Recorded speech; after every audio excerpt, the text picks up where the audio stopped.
Bonjour à toutes et à tous et bienvenue dans cette vidéo sur le monstre Gitrog en duel Commander.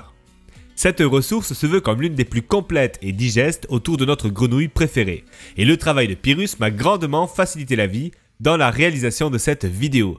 Je serai à votre disposition pour toute question en commentaire, n'hésitez pas, ça m'aide aussi à être bien référencé. Place au guide.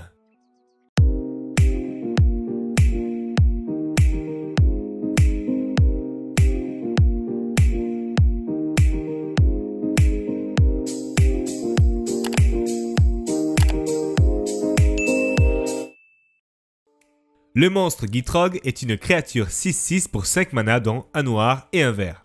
Cette grenouille horreur possède 4 capacités. Commençons par la capacité à mots-clés Contact mortel. N'importe quel nombre de blessures infligées à une créature par une source avec le contact mortel est suffisant pour la détruire. Voir la section 702.2 des Comprehensive Rules.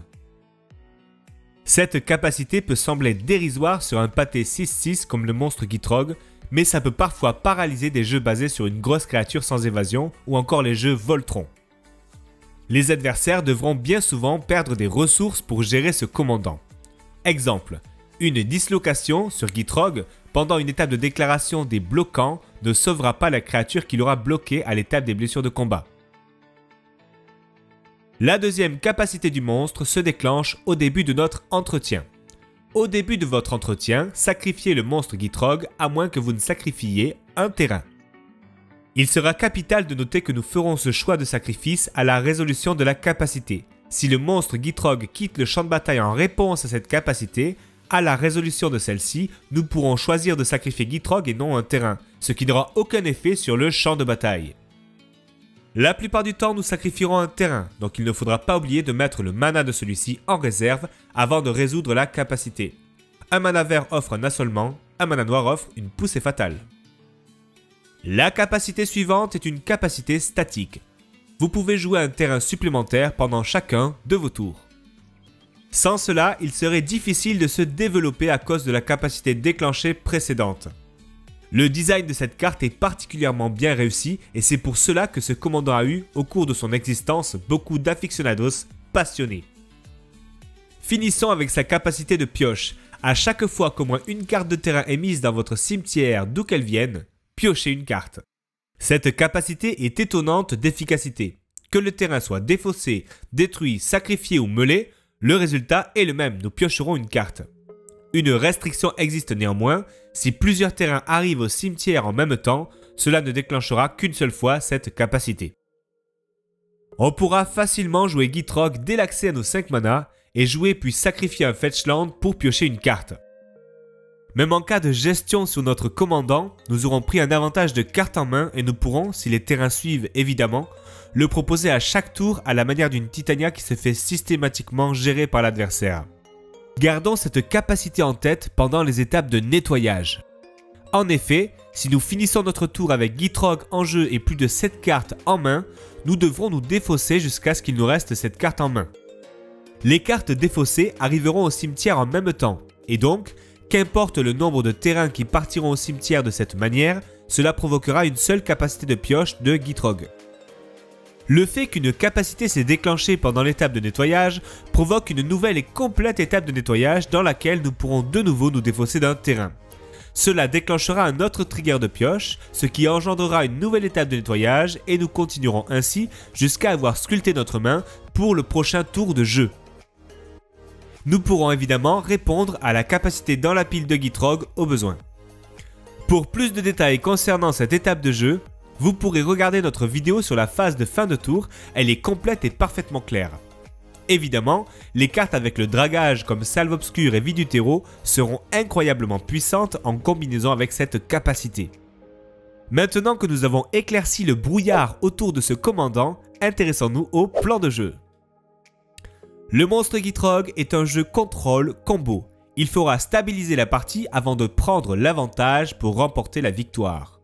Nous pourrons gagner avec des menaces comme Emrakul, Titan Primitif ou encore Gitrog qui est une grosse créature 6-6 ou alors gagner grâce à un combo qui sera un tiers du temps la source de la victoire. Les jeux contrôle qui n'ont pas accès à la couleur bleue sont globalement moins efficaces que les autres jeux du même type dans ce rôle. C'est pourquoi notre plan de jeu s'articulera autour de défausse, de cartes de gestion situationnelle, de cartes de gestion de masse et de cartes de temporisation en synergie avec notre plan de jeu tel que Labyrinthe d'Ith ou encore le Précipice glaciaire. Le maître mot de cette liste, c'est de gagner un maximum de temps avant de renverser la partie. Ce renversement peut se faire grâce à la pioche monstrueuse offerte par la synergie entre Gitrog et une très grande partie des cartes du jeu, les terrains qui se sacrifient, les cycles land, les cartes qui permettent la récursion des terrains ou encore l'orbe uranienne et les ressources gaspillées. Nous chercherons bien souvent à assembler Urborg et coffre de la coterie pour produire une énorme quantité de mana. Faisons un bref tour des cartes de terrain. Nous allons jouer tous les Fetchland, des terrains qui se sacrifient pour aller chercher un terrain dans notre bibliothèque et le mettre sur le champ de bataille. Même les moins pratiques, comme Étendue sauvage en évolution ou Immensité terramorphe, parce qu'ils vont potentiellement nous faire piocher une carte quand Gitrog sera en jeu. Évidemment, nous jouerons aussi le passage merveilleux, qui fera très vite arriver un terrain de base dégagé et ne coûtera aucun point de vie. Parfait à boucler avec le creuset des mondes ou l'excavatrice de Ramunap. Nous jouerons 6 marais de base et 6 forêts de base, et nous ajouterons à cela le bayou et le tombeau luxuriant. Il nous faut pas mal de bonnes cibles pour nos fetch. Tous les autres terrains auront une visée utilitaire. C'est ce qui va différencier ce jeu des autres jeux multicolores. Dans les autres jeux, nous allons jouer des checkland, fastland, slowland, painland, etc. Ici, les terrains serviront bien plus le plan de jeu. Commençons par ceux qui feront piocher en présence de Gitrog. Les cycles land n'auront jamais été aussi forts. Alliés tranquilles et land stérile nous feront piocher 2 cartes, et land cendreuse nous fera piocher une carte et aller chercher un terrain de base. Boseiju sera une gestion très utile.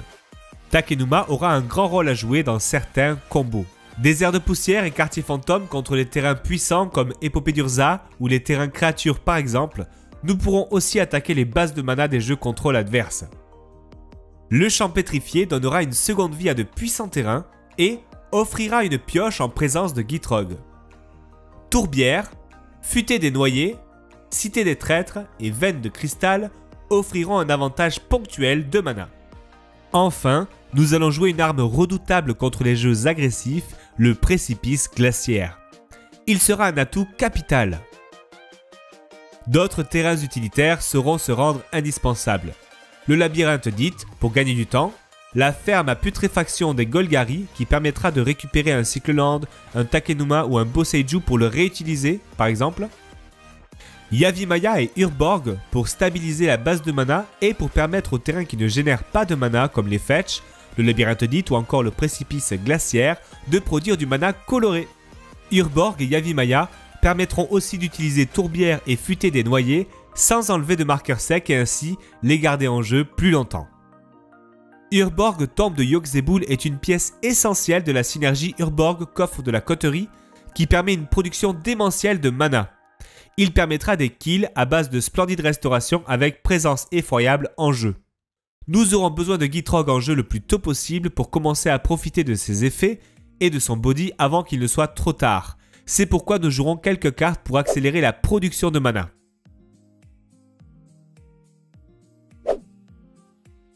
Des cartes que nous avons déjà vues, Futée des noyés, Tourbière, Cité des traîtres, Veine de cristal, mais aussi l'ancêtre de la tribu Sakura, très forte en temporisation et en accélération de mana, le Cobra de Lotus et toutes les créatures qui ont un effet semblable et qui ont un coût de mana accessible tel Approvisionneuse infatigable et Nissa animiste résurgente. Cet effet est d'une importance capitale dans certaines boucles de combo et permettra des séquences complètement folles. Shigeki pourra nous aider avec le mana en début de partie et nous donner un second souffle ou participer à un combo ensuite.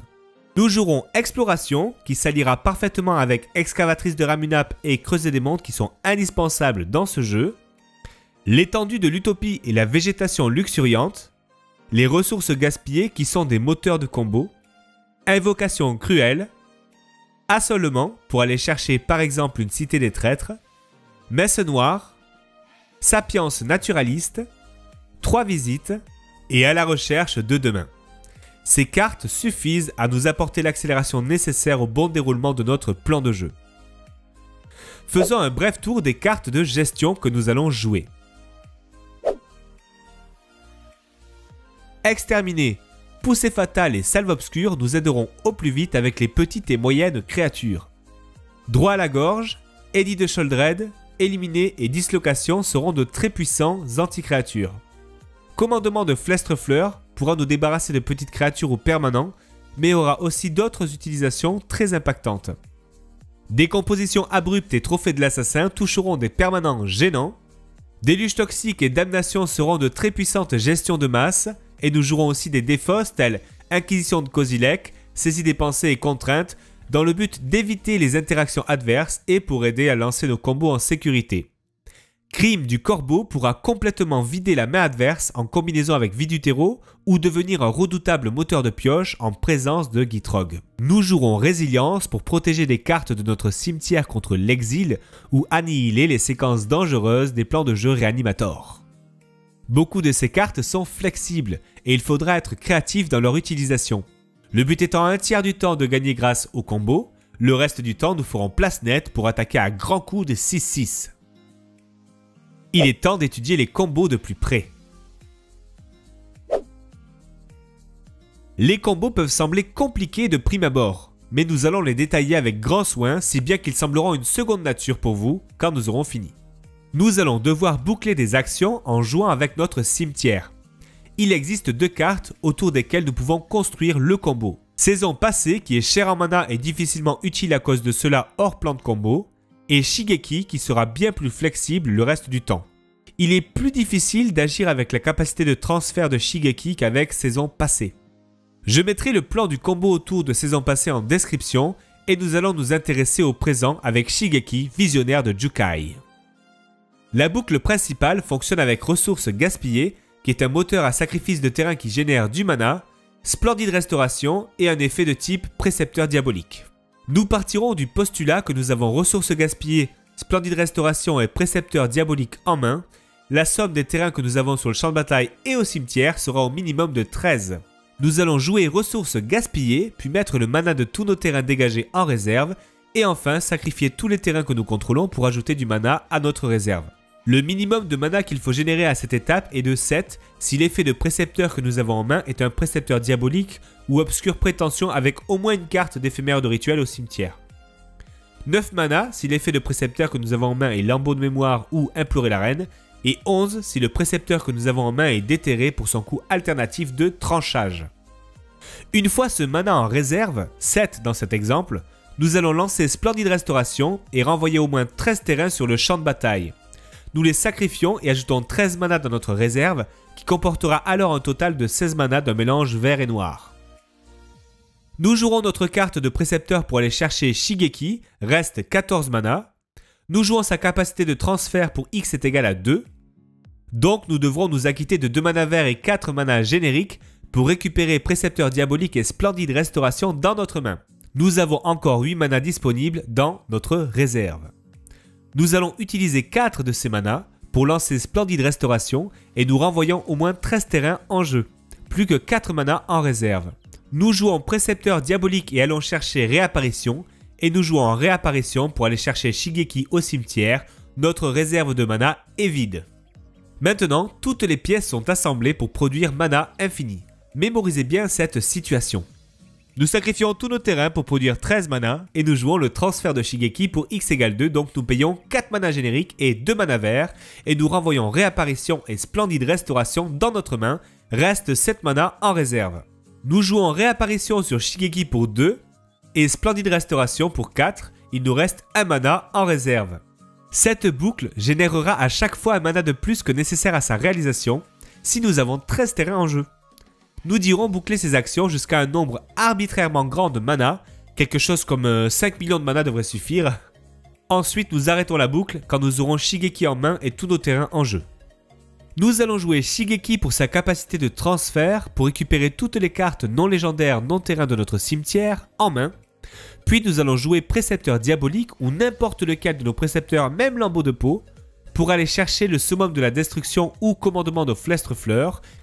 Ensuite, nous jouerons Summum de la Destruction pour X est égal à 500 000 sur Emrakul la fin promise, ce qui lui donnera plus 500 000 célérité.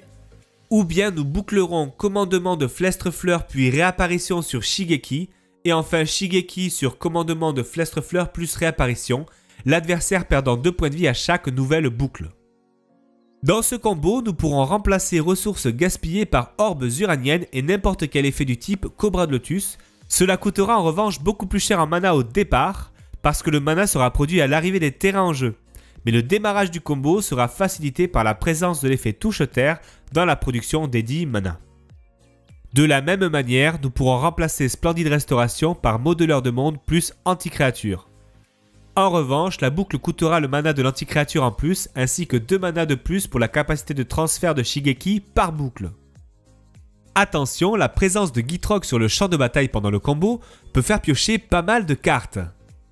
Mais veillez à lui mettre un anti-créature dans la tête assez rapidement pour ne pas perdre bêtement la partie à cause d'un trigger de pioche avec une bibliothèque vide. Nous pourrons gagner la partie via un combo alternatif quand l'accès à Shigeki est impossible. Ce combo demande une grosse préparation mais reste une option à ne pas ignorer. Pour le réaliser, nous devrons contrôler Gitrog et les ressources gaspillées. Nous devrons avoir un total minimum de 10 terrains en jeu et au cimetière dont la ferme à putréfaction des Golgari. Il nous faudra aussi être capable de produire 10 mana avec nos terrains et les ressources gaspillées. En main, nous avons Modeleur de Monde et Takenuma. Salve Obscure se trouve au cimetière ou en main. Nous allons prendre 7 mana dans notre réserve en engageant nos terrains et en les sacrifiant via les ressources gaspillées. Nous piocherons des cartes grâce à la capacité de Gitrog et si la Salve Obscure est au cimetière, nous remplacerons une de ces pioches par le dragage 3 de la carte.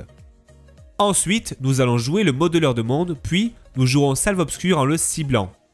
La salve au cimetière, nous sacrifions un terrain pour produire un mana via les ressources gaspillées. Une capacité de Gitrog va se mettre en pile et nous remplaçons la pioche par le dragage de Salve Obscure. Il se peut que nous piochions une carte si un terrain arrive au cimetière pendant le dragage. Ensuite, nous jouerons une nouvelle fois Salve Obscure sur le Modeleur de Monde.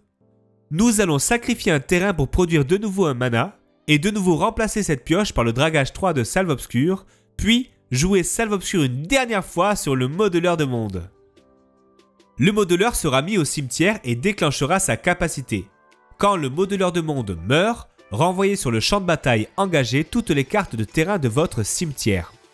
En réponse à cette capacité déclenchée, nous allons sacrifier ce qui nous reste de terrain pour produire du mana via les ressources gaspillées et remplacer une pioche de Gitrog par le dragage de Salve Obscure.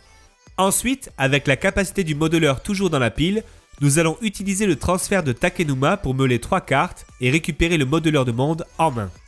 Nous renvoyons toutes les cartes de terrain de notre cimetière en jeu engagé et la ferme à putréfaction des Golgari va nous renvoyer en main Takenuma en arrivant en jeu. Tout est de nouveau prêt pour répéter l'opération. En ayant meulé un tas de cartes via le dragage de Salve Obscure, nous aurons plus de terrain en jeu qu'au départ du combo. Nous bouclerons toutes ces actions pour meuler un maximum de cartes dans notre cimetière, le but étant d'obtenir Urborg, Vie du Terreau et Présence Effroyable dans notre main ou au cimetière via la pioche ou le dragage. Si nous piochons Urborg, il faudra continuer la boucle jusqu'à avoir Crime du Corbeau en main ou au cimetière pour pouvoir s'en défausser. À chaque boucle, nous aurons toujours plus de cartes au cimetière et toujours plus de mana disponible. Quand notre but sera atteint, il faudra finir notre boucle et jouer Takenuma sur Présence Effroyable si elle est au cimetière. Récupérer Vie du Terreau via son dragage et mettre en jeu notre Présence Effroyable. Nous récupérerons Takenuma avec la Vie du Terreau. Nous allons ensuite rejouer une dernière fois la boucle. À la fin de celle-ci, parmi les terrains qui arriveront en jeu, il y aura Urborg, Tombe de Yogg-Saibul. Les terrains étant des marées en plus de leurs autres types, ils déclencheront un grand nombre de fois la capacité de la présence effroyable. Notre adversaire sera drainé d'autant de fois 2 points de vie. La ferme à putréfaction des Golgari peut être remplacée par Vie du Terreau et Modeleur de Monde peut arriver en jeu via Zénith de Vers-Soleil ou Summum de la Destruction au démarrage du combo. À vous de calculer l'impact de tels ajustements sur le combo de base. Essayez de vous simplifier la vie. Parfois un summum de la destruction pour x égale 13 sur Emrakul peut plier la partie plus rapidement et vous économiser des ressources cognitives. Le combo est un outil, pas une fin en soi. Voyons quelques kills plus simples. Emrakul sera assez facile à lancer dans ce jeu qui est axé sur la production de mana. Il peut arriver sur le champ de bataille très vite et éventuellement devenir récursif grâce à la forteresse de Volraj. Titan primitif peut être lui aussi extrêmement menaçant. Il sera assez facile à aller chercher, il a un body très solide, un peu d'évasion et il permet de prendre un énorme avantage via sa capacité d'arriver en jeu. Il peut assembler seul Urborg et coffre de la coterie, assembler forteresse de Volrage et tour Phyrexian qui lui permettra de devenir récursif, de faire venir Boseiju ou Takenuma en jeu avec la ferme à putréfaction des Golgari, ou encore un précipice glaciaire et un champ pétrifié pour temporiser. Nous ne manquerons pas de manière de gagner, mais il faudra s'acheter du temps pour y arriver. Voyons les cartes de précepteurs. Nous jouerons inévitablement précepteur diabolique, mais aussi déterré, obscure prétention et implorer la reine. Lambeau de mémoire sera très bon via sa capacité de transmutation, mais il pourra aussi être joué pour contrer les stratégies réanimator. Nous jouerons aussi les précepteurs verts qui vont chercher des créatures tels précepteur matérialiste, zénith de Vert Soleil et summum de la destruction. Tous trois étant principalement là pour le modeleur de monde, mais cette utilisation est assez flexible. Regard Sylvestre va chercher une carte de terrain, et nous allons traiter le cas de Rêve Insidieux, une carte très spéciale qui sied extrêmement bien à Gitrog. Rêves Insidieux est un précepteur unique en son genre et relativement dangereux à cause de son coût supplémentaire. Nous serons sévèrement impactés si le sort ne se résout pas, par exemple s'il est contrecarré, mais extrêmement bien récompensé s'il se résout. Il sera bon de prendre un mana en réserve pendant notre entretien en réponse à la capacité de Gitrog, et de sacrifier ce terrain pour piocher une carte, et enfin de lancer Rêve Insidieux en utilisant le mana en réserve pour aller chercher toutes les composantes du combo, soit ressources gaspillées, splendide restauration et précepteur diabolique. Les ressources gaspillées seront au-dessus de la pile pour les piocher à notre étape de pioche et permettront de sacrifier des terrains et de toucher le reste des cartes du combo sur la bibliothèque. Les cartes de la liste à laquelle vous aurez accès en description seront optimisées pour l'environnement actuel du duel Commander. Néanmoins, quelques cartes peuvent être bonnes à tester si vous voulez vous faire votre propre opinion. Elles ont été écartées de la liste par la communauté, mais cela ne vous empêche pas d'essayer de les jouer pour mieux comprendre pourquoi elles ne sont plus listées. Dryade du Bosquet Élyséen, intéressante en tant que second effet du type Urborg pour présence effroyable et coffre de la coterie. Elle sera aussi utile dans les match-ups qui peuvent jouer lune de sang. Épopée d'Urza qui peut être très efficace dans pas mal de cas et être récursive dans ce jeu. Liche du Souterrain qui dégénère assez follement avec Gitrog. Margouillis du Marénois, mais faites attention, les combos à base de Margouillis du Marénois et une carte pour se défausser sont considérées comme du slow play si elles sont jouées avec un titan comme Kozilek qui mélange le cimetière à la bibliothèque. Ils sont interdits en duel Commander. Dans ce metagame très axé sur le début de partie et où les jeux contrôle ont peine à s'exprimer pleinement, il est envisageable de rentrer une gestion de masse supplémentaire. La meilleure option contre le Némésis le plus évident du jeu, Raffine, serait dévorer les ombres. Bien joué, ce sort à vitesse éphémère peut faire gagner le temps nécessaire à la mise en place de notre plan de jeu. Verdict des ombres peut quant à lui interagir de manière super efficace contre les jeux Fonge-Pied et Squee ou encore Grist. Éventuellement, Rituel Sacrificiel permettrait de se débarrasser d'un petit tas de permanents adverses et de jouer Gitrog dans le même tour. Cette dernière carte sera beaucoup moins régulière que les deux autres. Sheoldred l'Apocalypse peut s'avérer être une très bonne carte de tempo et embêter la capacité cognitive de Raffine. Vous pouvez proposer des idées en commentaire et en débattre. Intéressons-nous au match-up. Les match-ups agressifs seront assez tendus. Nous devrons gérer la pression en début de partie et proposer une grosse menace dès que possible. Gitrog est excellent pour tenir le champ de bataille, mais la présence d'un grand nombre d'anti-créatures dans le format peut l'empêcher de faire son travail. Quand nous arriverons à stabiliser la partie, ce sera le moment d'essayer de lancer le combo. Pour réussir ce tour de force, il faudra tourner autour des meilleures armes de temporisation. Précipice glaciaire permet de gagner de précieux tours, mais restera une solution ponctuelle. Beaucoup de cartes existent pour embêter cette option. Piétiner du géant Krakos, bête de quête, les gestions de permanents et les casse-terrains comme justification, Boseiju, champ de ruines ainsi que la lune de sang et le mage de la lune. Les gestions et gestions de masse seront nos meilleurs amis. Elles ralentissent énormément nos adversaires agressifs et donneront l'occasion de devenir l'agresseur. Présence effroyable en combinaison avec Urborg permettra de récupérer des points de vie et peut-être de gagner grâce à Splendide Restauration ou Modeleur de Monde. Gagner des points de vie peut permettre de temporiser suffisamment pour renverser la vapeur. Orbes uraniennes en combinaison avec Splendide Restauration ou les jetons nourriture de l'approvisionneuse infatigable seront de l'or dans certaines situations. En main, nous essaierons de garder un peu d'accélération de mana, de gestion et une bonne quantité de terrain. Le pire match-up de Gitrog sera Raffine.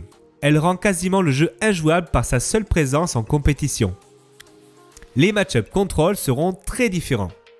Le but est de gagner une bataille de ressources pour laquelle le deck est plutôt bien armé. Il faudra tourner autour des contresorts et abuser de la récursivité de nos cartes. Assembler la vie du terreau avec Crime du Corbeau sera incroyable contre les jeux contrôle. Cela vide la main adverse d'une manière efficace, mais c'est aussi très récursif. Cela demeure en revanche sensible aux gestions de cimetière. Coffre de la coterie en combinaison avec Urborg sera extrêmement impactant contre les jeux contrôle, car cela donnera l'occasion de générer beaucoup de menaces dans un même tour. Gitrog peut ainsi être proposé à tous les tours sans interruption et assécher le flot des gestions adverses. Emrakul est excellent contre contrôle du fait qu'il met en pile une capacité quand il est lancé. S'il se résout, il sera très difficile à gérer. Titan primitif en combinaison avec Forteresse de Volrage sera la menace récursive qui fera cauchemarder les joueurs de contrôle les plus aguerris. Cela peut sembler lent, mais la capacité déclenchée du Titan rend cette combinaison incroyablement dangereuse.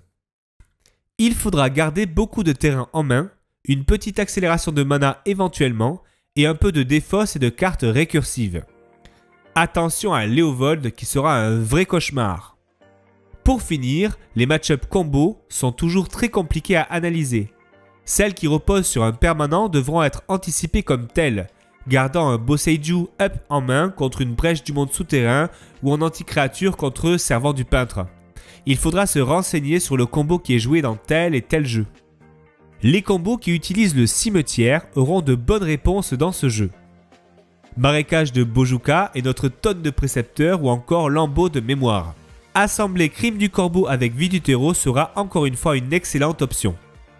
Nous garderons une main adaptée aux combos que nous pouvons rencontrer avec, si possible, une réponse situationnelle, un bon nombre de terrains, de petites gestions ou accélérations de mana. Merci à Pyrrhus pour le travail de déblayage qu'il a fait en amont, je vous renvoie vers son document en description et amusez-vous bien avec le monstre Gitrog.